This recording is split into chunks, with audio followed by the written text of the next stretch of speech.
Shikues të nderuar, mirëmbrëma.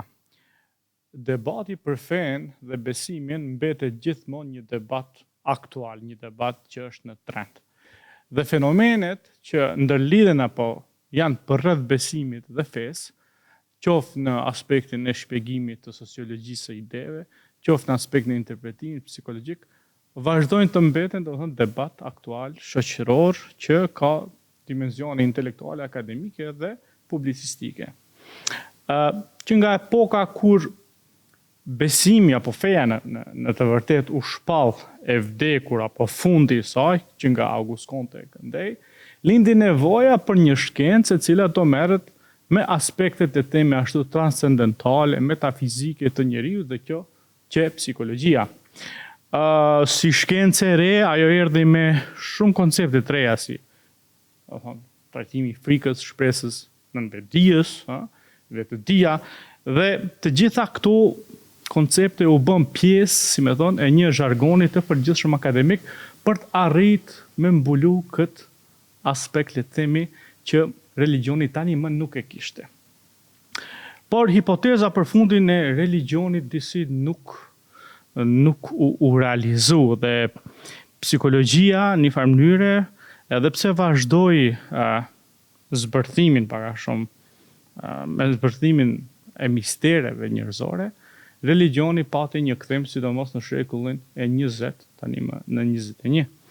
Dhe me dështimin e çmajgjicizimit të botës dhe të njerëzit, njëjtën kohë, psikologjia edhe feja vazhdojnë të jenë një farë mënyre sikurse rivale të njëra tjetrës, kohë pas kohe i shohim si të ndërvarura apo të ndërplotësueshme, po që mes tyre ka një raport, ka një marrëdhënie. Dhe për biseduar sonte për këtë temë, unë e kam ftuar një mik të veçantë, një fillimisht psikolog, po edhe psikoterapist, po edhe një studiues që merret gjatë kohë me këtë temë. Me mua sonte është Yll Avdia. Mirë se erdhe, Yll. Mirë se gjeta, faleminderit shumë për ftesën. Tema është e rëndë, por shqyqyr që ti jena ndaj ki më përgjigj, e unë s'jam vendin tonë, unë i shtrojson të veç pyetjet. Po thu e vështirë. Po për mua është e vështirë. Se janë disa pyetja, për shembull, shumë bazike, gjithmonë e kam shtru pyetjen, apo edhe në filozofinë analitike kena trajtuar na, po kjo ideja që e kemi titulluar edhe emisionin pse njeriu beson, çka ka njeriu për besimin nevojë? A është i nevojshëm besimi? Në një kontekst funksional i njoh një farë roli, normalisht, po flasim tash për perspektivave tona profesionale. Po, hajde fillimisht ç'është psikologjia e fesë? Është një drejtim, është një fushë studimore që merret me aspektet e besimit. Për perspektivës, ç'është psikologjia e fesë, para se marr të pyetja bazike, po. Po, psikologjia do të thonë përveç asaj që merret me individin ose gjitha proceset psikike që ndodhin, ose me sjelljen, ose me gjendjet emocionale, me vetdijen, me motivet, të gjitha këto që përshkruhen për individin, po ashtu do thotë gjatë zhvillimit saj ka hap edhe disiplina tjera të cilat në veçanti janë marrë domethënë me çështje të caktuara, një ndër to është edhe aspekti i fesë. Pra, qysh në fillesat e psikologjisë ka pas autor, psikolog, për shembull, të cilët janë marrë me çështjen e fesë, sepse kanë pasur çështje të rëndësishme që është bashkë me njeriu, do thotë, prej që ekziston njeriu dhe vazhdon me jetën e tij, do thotë, feja është e pandashme me to. Prandaj ka qenë shumë e rëndësishme si objekt studimi, do thotë, edhe aspekti i fesë. Tash, se çka ka ndodhur gjatë këtyre proceseve, për shembull, autorë të ndryshëm kanë dhënë edhe komente të ndryshme, varësisht përvojave tyre, qofshin ato subjektive, po qofshin edhe ato empirike, për shembull, nëpër punët e tyre që ata i kanë bërë. Dhe jo rastësisht gjejmë shpesh herë edhe në to aspektet e opinionit, për shembull, ku thuhet që psikologjia është kundër fesë, ose psikologjia s'ka të bëjë me fenë, ose diçka të tillë. Kjo zatë në vjen shpesh herë prej disa autorëve të cilët ndoshta për shembull e kanë pa nga ajo perspektive tyre, do thotë, ose në një farë mënyrë kanë tentuar me shpjegu duke kundërshtuar fenë. Psikologjia e fesë si disiplinë e ka në target, do thotë, fetarin ose sjelljen fetare, ose bindjet fetare të cilat njeriu i promovon ose i mishnon në veten e tij dhe me pas se si ndikojnë ose si ndërlidhen ato do thot me sjelljet ose manifestin në jetën e përditshme që ai jeton. Pra, kjo është me pa dhe nuk e ka qëllimin për shembull se me zbërthy se a ekziston Zoti ose nuk ekziston Zoti, ose me e mohu Zotin ose mos me e mohu Zotin. Do thot nuk ka të bëjë me këto çështje. Por mënyrën se si njeriu e përjeton transcendencën, se si njeriu për shembull e përjeton një përvojë mistike, ose një besim, ose një meditim, një lutje, një falje, apo çka do që ka të bëjë do thot me aspektin fetar. Pra, targeti i psikologjisë së fesë është me pa tek individi se si këto përvoja do thot po arrin të njeriu ose po manifestohen të njeriu dhe në jetën që ai e jeton në përditshmëri. Do të thonë, psikologjia e besimit merret le të themi me një lloj behaviorizmi fetar, që ti shkakton një lloj fenomenologjie, që ti e manifeston varësisht nga ajo që ti përjeton nga brenda beson. Po, pse njeriu beson? A është thjesht një lloj produkti, a është thjesht një lloj shpikje, mekanizëm i psikës për të ratu veten, apo është diçka më e thellë se kjo? Çka thot psikologjia fesë? Fillimisht për shembull kur i referohemi shkencës, sidomos psikologjisë, shumë rrallë bëhet kjo pyetja pse. Njeriu beson, do thotë, kësaj përgjigje më shumë i jap kësaj pyetje në fakt, më shumë i jap përgjigje filozofia, i jap feja, po ndoshta jo dhe psikologjia. Ndoshta deri diku, po jo tërësisht sepse nuk është targeti pse. Por çka dhe si, më shumë. Tash, nga përvojat ose nga hulumtimet që aktualisht bëhen për shembull, zakonisht vjelen ato opinionet ose përvojat e njerëzve të cilët i kanë në raport me fenë. Dhe shpesh rezultojnë për shembull për shkak të nevojës për të gjetë kuptim në jetë. Nevojës për të kalu disa situata kufitare, ndoshta që përballemi në jetën tonë të përditshme, ose për t'i dhënë kuptim ekzistencës tonë, ose ndoshta shpeshherë është edhe ajo e fundit, ajo pika e fundit kufitare që është përballja me çështjen e vdekjes. Thanatosin, a? Pikërisht. Kështu që do të thotë njeriu është i prirur do të thotë tash a mund ta quajmë si një lloj mekanizmi mbrojtës? Po. Sepse ka të bëjë me integritetin tonë personal, ka të bëjë me qenjen tonë, ka të bëjë me ekzistencën tonë. Kështu që në një farë mënyrë do të thotë shpeshherë besimi në Zot ose në një parim ose në një fe ose diçka të caktuar, shpeshherë është një lloj preventive njeriu ndaj këtyre situatave do të thotë ku ndoshta shpeshherë manifestohen edhe me ankth ose me një frikë shumë të lartë e cila e pengon jetesën e individit në jetën që ai e bën.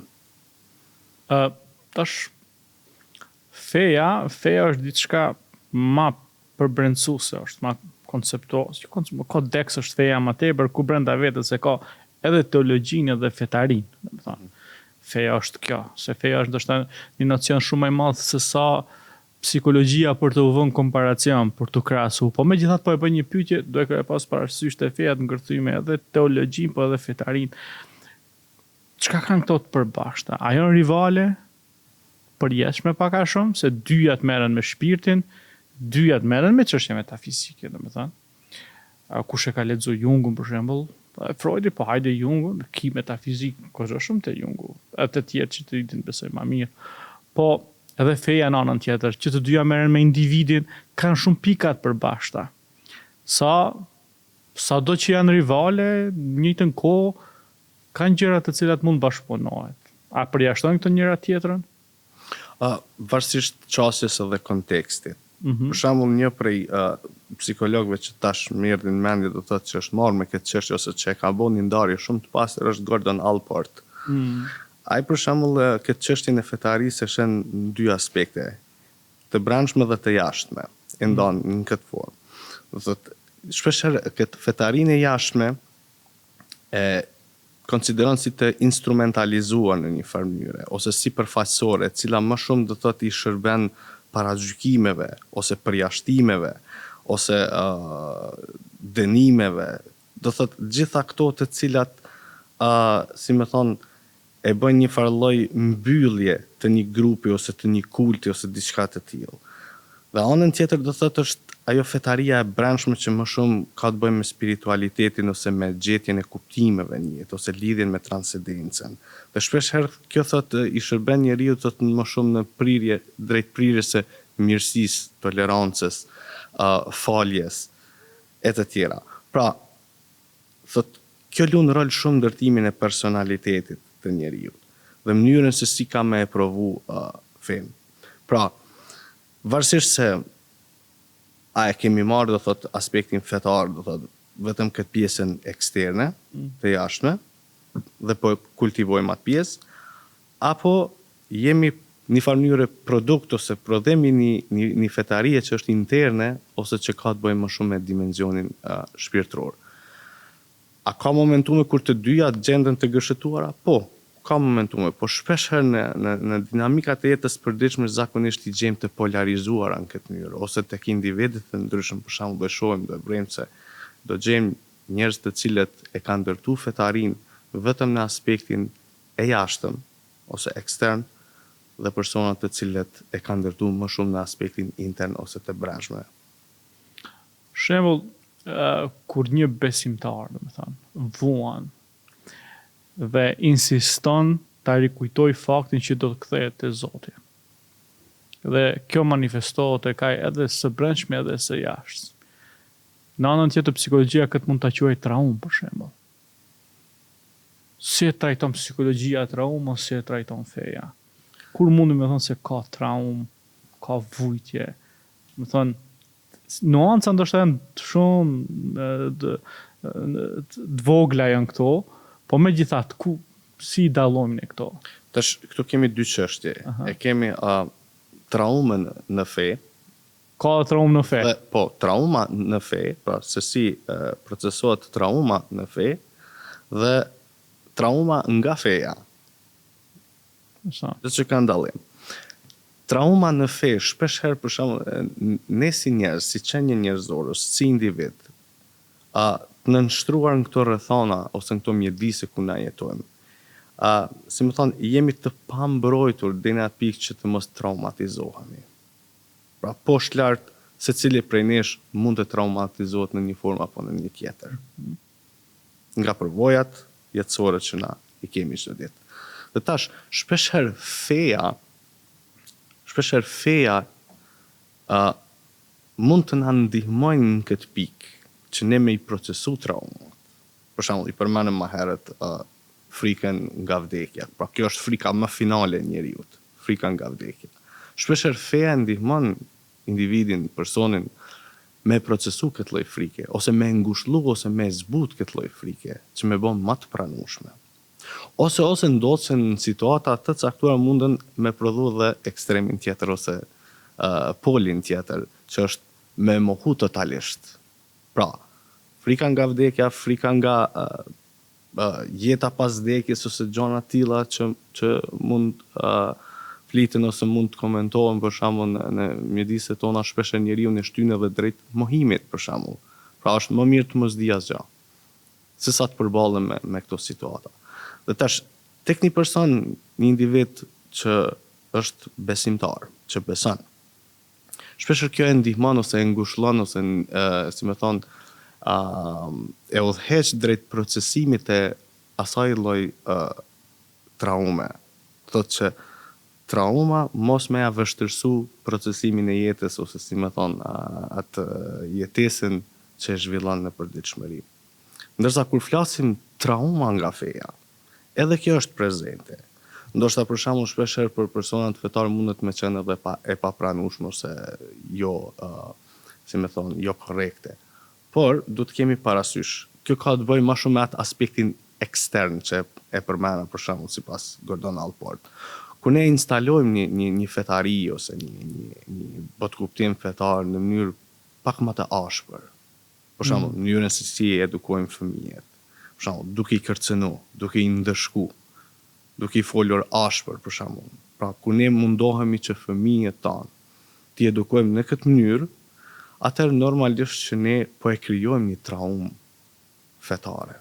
Sepse Nëse po flasim për fëmijët, të cilët janë duke u zhvillu, atëherë normalisht që koncepti i parë në raport me fenë që ka mu formu të këta, ose kontakti i parë me fenë ka me qenë negativ, dhe jo pozitiv. Pastaj, nëse ky fëmijë i cili po rritet dhe ka marrë një edukatë represive, shtypse, ose ndëshkuese, ose kësaj forme, apo diçka të ngjashme, atëherë është shumë e vështirë për to që ma vonë ta kuptoj që feja është e paqe, është dashuri, është mëshirë, që Zoti është i mirë ose diçka të tillë. Sepse modeli bazë i cili është dhënë, e i cili gërshëtohet gjithmonë edhe me modelet prindrore, e jep, si më thonë, një farloj rrugë e cila na çon tek botkuptimet fetare ose konceptin që ne edhe kemi me marrë në raport me Zotin edhe përgjithësi me fenë. Kështu që shpeshherë do thotë një trajtesë e tillë mund të rezultojë në një traumë për fëmijën, por edhe në situatat, në rastet kur kemi të bëjmë për shembull me personat që janë ndoshta jo fetar. Dhe për një moment caktuar ka pas një sfidë shumë të madhe në jetë. Një traumë shumë të madhe në jetë, një humbje, një aksident, një ku ta di unë, diçka e cila do thotë e ka shoku personin dhe ai tash fillon aty më njerë ndryshojnë disa gjana dhe fillon personi me gjithë një lloj kuptimi mbi ata që e ka godit. Dhe tash prirjet gjithmonë janë që me ju bashku një grupacioni fetar, çfarë do të qoftë, një kulti apo diçka tjetër, sepse qëllimi është me gjetë atë paqen, me gjetë kuptimin edhe me gjetë edhe një lloj përkatësie, edhe përkatësia patjetër. Dhe nëse në këtë kult ose nëse këtë sekt ose në këtë fe ose në këtë grupacion, pra po i përmeni gjitha termat e mundshme.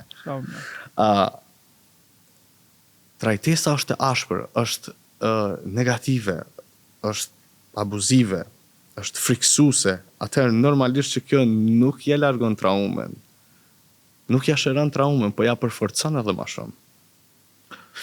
Interesant kjo puna e traumës fetare, po se ka një raport pushteti aty, megjithatë Zoti është omnipotent, është ai gjithfuqishëm dhe ti je i adopted, që ke një raport me të pushtetshmin. Dhe në rastet shpeshta ne bëjmë realokimin e këtij të gjithë pushtetshmit. Mund të jetë prindi, mund të jetë X personi, dhe është një marrëdhënie pushteti. Po më intereson se shpjegon për shembull psikologjia fetarizimin, kur një njeri vendos ti bashkangjitet X fes, X religionit, X grupit, kultit. Dhe tek ai, domethënë, nën pretendimin se ai tek ai ka depërtuar një realitet tjetër transcendental, dhe jeta e tij për një moment ka ndryshuar. Si dallon kjo psikologjia e konvertitit, domethënë? A është ai në të vërtetë i njëjti njeri, apo është një njeri që po shëron traumat e mëhershme përmes religionit, përmes fesë? Si shpjegon psikologjia këtë, ose nëse kishmi bën një krahasim, një njeri që s'ka qenë musliman, është bërë musliman. Dhe cili është dallimi i psikologjisë së këtij konvertitit ose këtij që është kthy tash, ka ndruar fen, dhe një muslimani tradicional i cili ka jetuar në një ambient brenda muslimanësh, domethënë, me vite. Shiko, kur flasim për çështjen e konvertime ose këtyre ndryshimeve, zakonisht vijnë prej faktorëve të shumtë edhe të ndryshëm. Për shembull, duke filluar me ato që shpeshherë bëhet krahasimi ose lidhshmëria me figurën atërore ose figurën e babait, mungesa e babait. Pra, mungesa fizike e babait, mungesa e prezencës e babait. Pra, nëse ka qenë fizikisht, atëherë a ka qenë emocionalisht ose a ka qenë figura e tij prezente dhe jo vetëm aspekti fizik. Pra, shpeshherë në individ të caktuar do thotë mund të jetë edhe kjo një lloj motivi i cili është hyrë drejt fesë ose drejt gjetjes sipas konceptit psikoanalitik atij babait të sublimuar. Pra në një dimension. E dyta, mund të jenë edhe traumat. Pra, e përmenem që shpeshherë ne lypim ose kërkojmë një lloj ngushëllimi, një lloj rehabilitimi për traumat tona ose për vështirësitë ose konfliktet që na i kemi në jetën tonë, për dështimet ose sfidat që na i kemi në jetë. Tjetër, ka të bëjë me identitetin tonë. Pra, nëse shpeshherë njeriu është në kërkim të identitetit vet, ose të zbulimit ose të ndërtimit të një identiteti. Qysh prej moshës 14-15 vjeç deri në vdekje. Deri në vdekje, do thotë ka njerëz që gjithmonë tentojnë me kërku veten, edhe tash në aspektin psikologjik është në rregull, do thotë, përderisa njeriu kërkon është në rregull. Mirë po, këtu shpesh rezulton prej pakënaqësive ose prej stilit jetës për shembull që njerëz kanë jetuar. Dhe tash në momentin që konvertohen, aty është një tendencë me ndryshu identitetin. Pra shpesh ne kemi pa persona për shembull që konvertohen edhe ndryshojnë dukjen, ndryshojnë veshjen, ndryshojnë mënyrën se si sillen ose si ushqehen ose do të thonë stilin se si ku kanë frekuentuar, vendet ku kanë shku, do thotë tenton me ndërtu një identitet krejt tjetër. Kjo shpeshherë vjen si një lloj, ndoshta, nëse mund të them një lloj neverie ndaj të kaluarës se si ka qenë. Po, është një tendencë që tu e pa veten me e bo veten. Sigurisht. Po. Dhe shpeshherë është kjo tendencë, por tash të shohim sa mundet me u ndryshu për 180 shkalla apo 190 shkallë. Ky identitet është pak problematik. Sepse ndoshta shpeshherë edhe prej grupeve fetare të cilët e pranojnë një person të ri. Ndoshta pritshmëritë shpeshherë janë shumë të mëdha që ky person duhet të ndryshojë totalisht dhe tash do të jetë vetëm sipas parimeve të cilat i ofrohen brenda grupit. Por e vërteta është pak më ndryshe, sepse ai identitet sa do i urryer që të ketë qenë tek personi është pjesë e tij. Ai është ndërtimi. Shpjegohet kjo pjesa euforisë. Se ka një fazë euforike aty. Shpesh ndodh për shembull për shkak të irritimit që mund ta ketë, qoftë me fen paraprake, qoftë me grupin, bot kuptimet për jetën që i ka pas. Bot kuptimet për jetën që i ka pas, me familjen, shpeshherë, sepse nganjëherë konvertimet tek disa persona janë një shenjë revolte ndaj diçkaje. Do të më myt babën përmes një babe tjetër. Në sensin psikoanalitik, figurativ. Po, kështu që shpeshherë e kanë edhe këtë konotacion. Por mos të harrojmë edhe një pjesë tjetër të rëndësishme të konvertimit që janë gjurmimi. Interesimi, leximet, hulumtimet e vazhdueshme që janë mbi bazë të arsyes më shumë, për shembull ku personat fillojnë me bë krahasimet, me gjurmë më thellë, për shembull librat e shenjtë ose aspektet filozofike. Do thotë edhe kjo është një dimension shumë i rëndësishëm për shembull që pastaj ky është një lloj konvertimi pak më gradual, që i jap një substancë shumë më të fuqishme ndoshta një personi se sa dikush i cili është i shtyrë për një motivi tjetër të caktuar, për shembull për shkak të një mungese, për shkak të një traume, për shkak të një rebelimi ose diçka të tillë. Sepse gjasat janë shumë të mëdha që mas një kohë ndoshta me u rikthy prapë në pikën 0.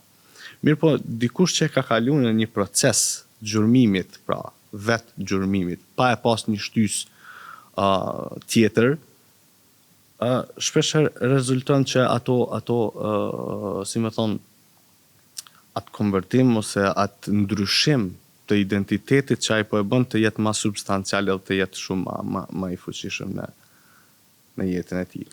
Mos harroj janë edhe përvojat mistike, për shembull shpeshherë që dikujt mundën me ndodh, ose përvojat transcendentale, ose ato përvojat e mrekullisë që shpeshherë ne i shprehim. Për shembull ndodh që një person ka psu një aksident, ka shpëtu dhe aksidenti ka qenë aq fatal, do thotë sa që logjikisht është e pamundur ti me i shpëtu asaj dhe personi shpëton shëndosh e mirë dhe prej atij momenti fillojnë pyetjet ekzistenciale. Pse unë shpëtova? Kush jam unë? Se ka marrë këtu. A ka Zot? Dhe këto pyetje do thotë e udhëheqin drejt një lloj fetarie të cilën ai ndoshta ka më përqafu pasaj. Cili është raporti mes karakterit dhe fetarisë? Do me thënë, cila cilën e formson më shumë? Me siguri, aty ka një marrëdhënie dialektike, po shpesh për shembull kur ka akuza për fundamentalizëm ose terrorizëm, gjoja se ushqehet nga feja, kemi interpretimet se kjo është një psikologji, karakteri personit i cili e ka instrumentalizu fen. Po shpesh edhe feja mund me qenë si ajo, si uji, kurse karakteri si ena. Do cili këtu është uji, cila është ena, cili është raporti? Shiko, kur flasim për karakterin, patjetër që më duhet mi kthy aspektit psikodinamik. A më ju kthy fëmirisë e hershme, zhvillimit të hershëm. Pra, ato janë fazat, ose si të thëmë, 10 vjetë që i parë, është faza ma e ndishme e zhvillimit të karakterit, po dhe janë ato bazat e para dhe thëtë vendosjes e personalitetit tonë, që të t'jemi më vonë. Dhe tash, figurat primare janë prindërit. Dhe raportet tona, ose dinamikat, ose mënyra e lidhjes se si kemi krijuar me prindërit, dhe ata me ne luajnë rol shumë në mënyrën se si ne kemi me ndërtu një karakter ose një personalitet më vonë. Dhe pastaj, atë personalitet, ai personalitet në fe do thot ka me gjetë atë pjesën e cila i përkon me personalitetin e tij.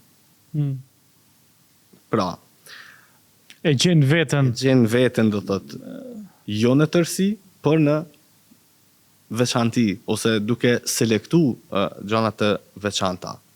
Dhe pastaj ajo bëhet, si më thonë, ajo bjen në fokusin kryesor të këtij personaliteti. Dhe tash, nëse ky rrugtim, ose ky proces i zhvillimit të personalitetit të individi, ka qenë i dhemshëm, ose ka qenë traumatik, atëherë normalisht që prirja e këtij personi ka me qenë që edhe në fe me i pa, do më thonë vetëm ato momentumet ndoshta që i përshtaten nevojave ose problematika ose konflikteve të cilat ky person i ka pas. Sepse kemi situatat ose rastet, për shembull, persona të cilët janë rritë në një familje të cilët kanë pas edukat fetare. Pra, ai është lind në një ambient ku feja ka qenë prezente vazhdimisht. Dhe kjo dallon tek personat të cilët janë lind dhe janë rritë në një ambient ku nuk ka pas frymë fetare, për shembull. Dhe në fund këta dy persona të dytë fetarizohen, ose janë fetar. Por dallimet janë shumë të mëdha te këta. Sepse mbrapa këtu gjithmonë janë disa motive e ato lidhen shumë ngushtë ndoshta edhe me ndërtimin e karakterit. Nëse jam i sakt me terma, mund të kemi fetari narcistike, përjashtuese për shembull, ku le të themi një fetar apo një i konvertum fillon ta shoh, si më thon, këtë barrën e fesë paksa anksioze, edhe tjetë i revoltum se edhe të tjerët nuk janë tani në botë kuptimin e tij që ai tashmë ka gjetë të vërtetën. Po në anën tjetër kemi edhe fetarit hapur, dhemshur, domethënë.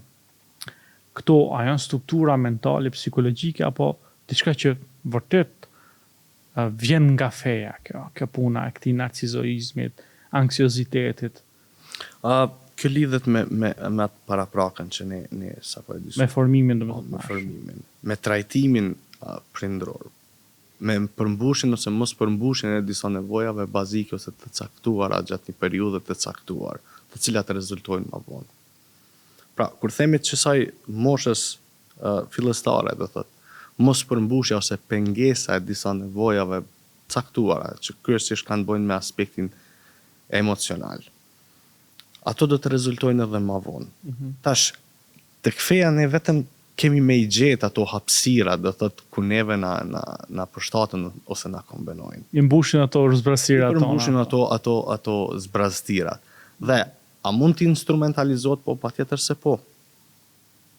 Kështu që gjithmonë është i rëndësishëm ky backgroundi i personit, se prej nga po vjen, se nga çfarë përvojash po vjen, se nga çfarë klime familjare po vjen ky person. Çka ka ushqyer do thotë personalitetin e tij deri tek kjo pikë ku ky për shembull tash ka gjetë petkun e fetarisë dhe promovon do të thotë atë brishtësinë e egos e tij të paformuar ose jo të zhvilluar mirë. Interpretimi i Zotit, domethënë. Shpesh shohim ka njerëz, domethënë, që Zotin e interpretojnë domethënë si, ku thash, të gjithë pushtetshëm dhe ndëshkues. Po ka të tjerë që e shohin si të dhemshër, si një ontologji i ndryshe që është edhe transcendente dhe imanente. Prej nga buron kjo? A buron tani nga vetë feja? Apo një farë mënyrë individi e ka këtu një raport dhe ai do ta ngjyrosë Zotin sipas vetes? Shikoj, mënyrën se si e paraqesin për shembull komendimet fetare, qofshin islame, krishtere apo të tjera. Dominon ideja e Zotit ndëshkues. Është prezente. Mirë, po mundet me i pas arsyet e veta pse qysh tek. Ndërsa, nëse po flasim në raport me individin, tash këtu dallon. Pra, prej qasjes nuk po flasim diskurs fetar institucional, po flasim individi person. Tash për shembull, nëse kemi parasysh dy individ, pra, të njëjtën literaturë lexojnë. Atë literaturë që jep edhe anën e mirësisë, faljes, mëshirës, po dhe ndëshkimit, dënimit e tjera. Dhe personi, njëri po e përqafon vetëm njënën pjesë dhe tjetri po e përqafon tjetrën pjesë. Pra, këtu është poenta. Dhe kjo shpesh lidhet me çato motivet ose me çato modelet paraprake. Nëse unë si person kam pas nevojë gjithmonë që dikush me qenë i mëshirshëm me mua, ose me pas një trajtesë të mëshirshme. Nëse rrethonat, familja, shoqënia, asnjëherë nuk kanë qenë të mëshirshëm ndaj mia, kanë qenë ndëshkues, kanë qenë gjykues, paragjykues e gjitha tjera, ngacmues. Atëherë patjetër se qenia ime ka me kërku dikun një prehje, një qetësi.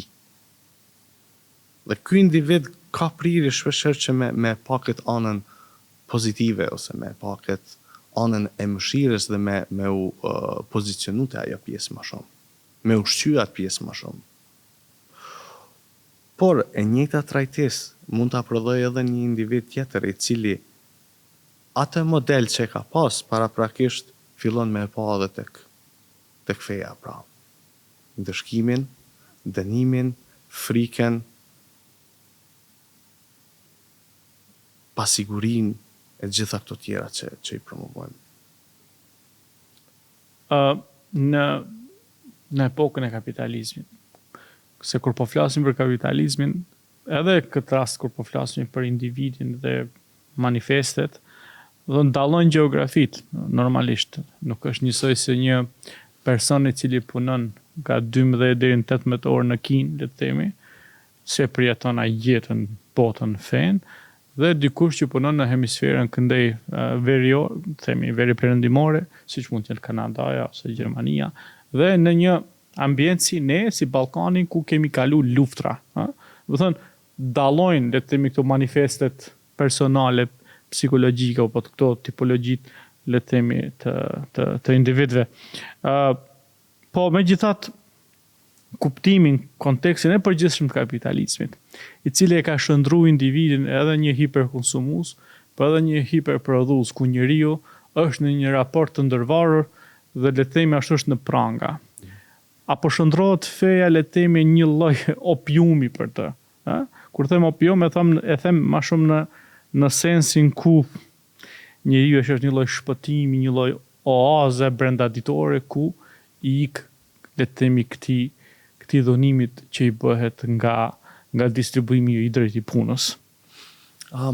Këtu kemi dy çështje kur e përmendet. Se kemi një kthim të fesë, e sheh edhe botën perëndimore kemi këto spiritualizma të fe që kanë kthim. Po jo shumë pa. Kur po përmendet kjo pjesë, më kujtohet është një filozof edhe spiritualist, Alan Watts. Dhe ka një libër shumë interesant, është Psychotherapy East and West. E shpjegon shumë mirë në këtë pikë, thotë, këto rrymat ose si më thonë fillimisht psikologjia, pastaj shkollat psikoterapeutike ma specifikisht kanë lind thot si nevojë thot për civilizimin perëndimor, I cili është zhvesh prej shpirtërores. Pra, prej revolucionit industriale tutje do thot kur fillon me shpërthy aspekti I kapitalizmit botën perëndimore, do thot gradualisht shkon duke e zhveshët prej si më thon vlerave ose aty në aspekteve shpirtërore. Dhe si mungesë e tyre shpeshherë ka ndalë si një lloj alternative, pra kështu e shen what's që me I ofru do thot njeriut perëndimor një alternativë ku ai me u kthy prap tek qenia e tij të dimensioni shpirtëror.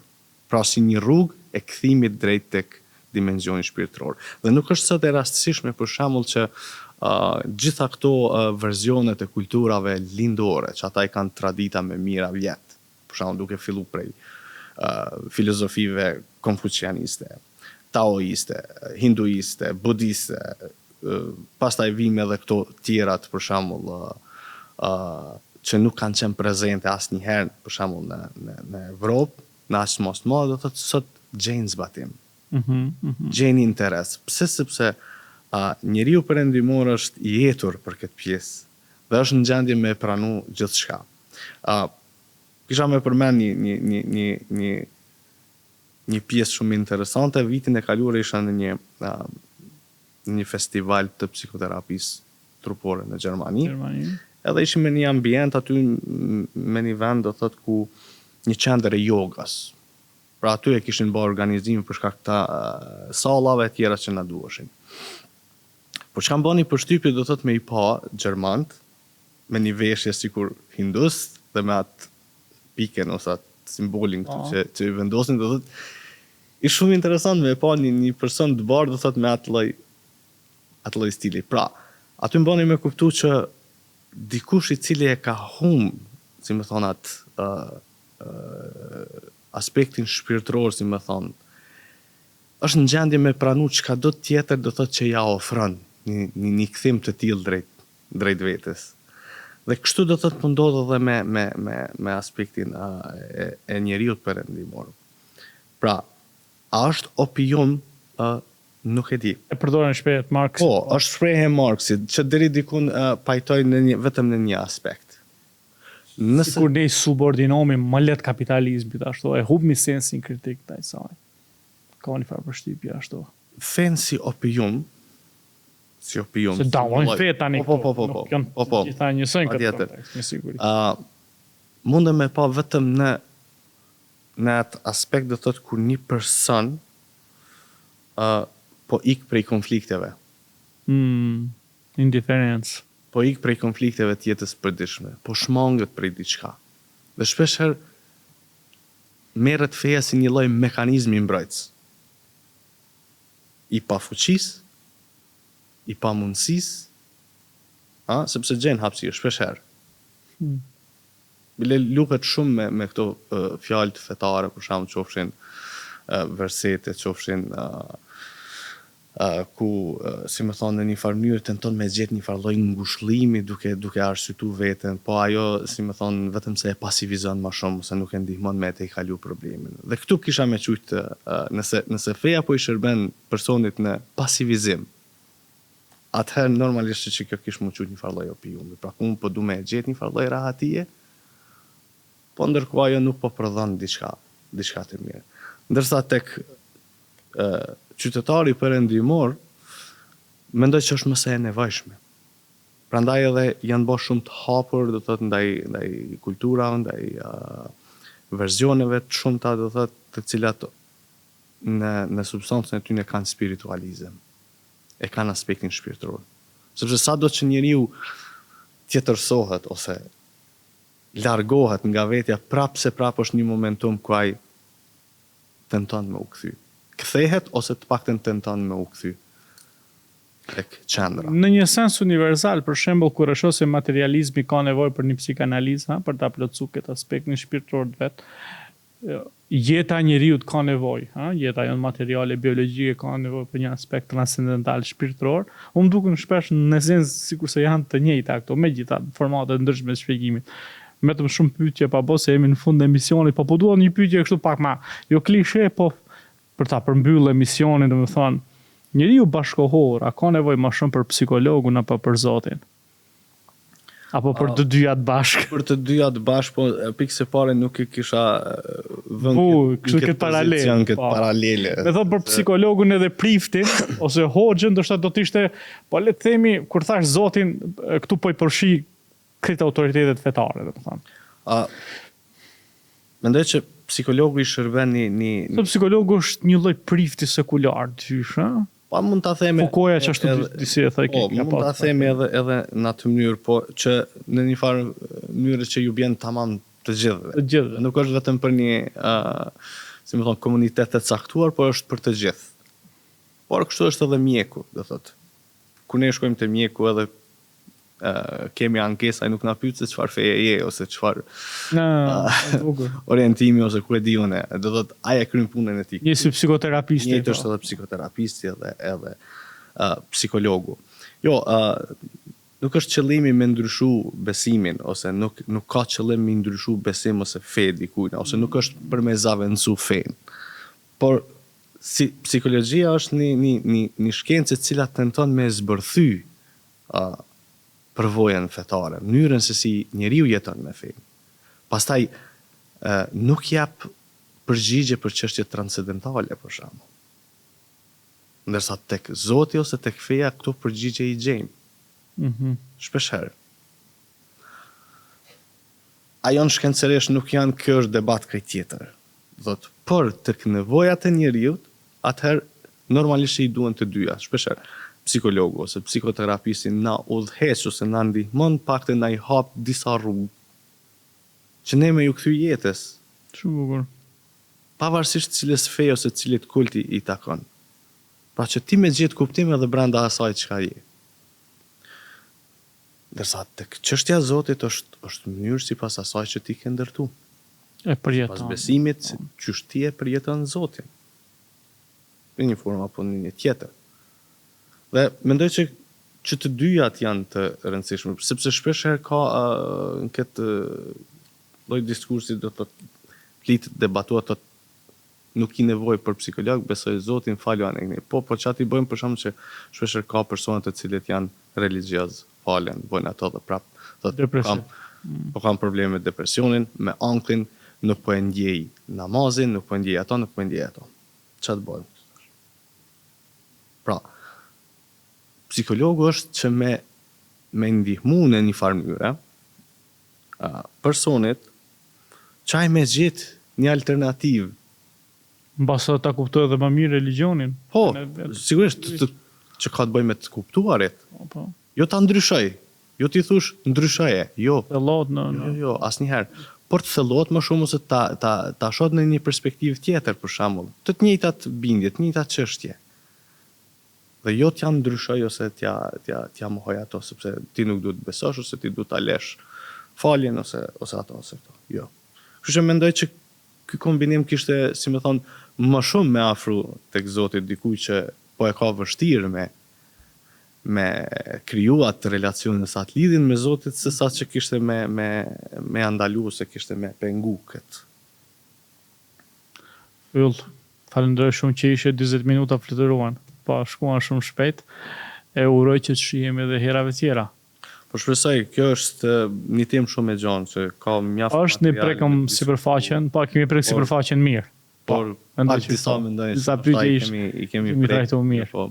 Falenderoj shumë që ishe, kënaqësi ishte për mua. Kënaqësi edhe për mua. Shikues të nderuar, erdhëm në fund të një epizodi tjetër të Paradigmës, uroj që të keni kaluar mirë. Vazhdonin të qëndroni me TV1, miropafshim dhe natën e mirë.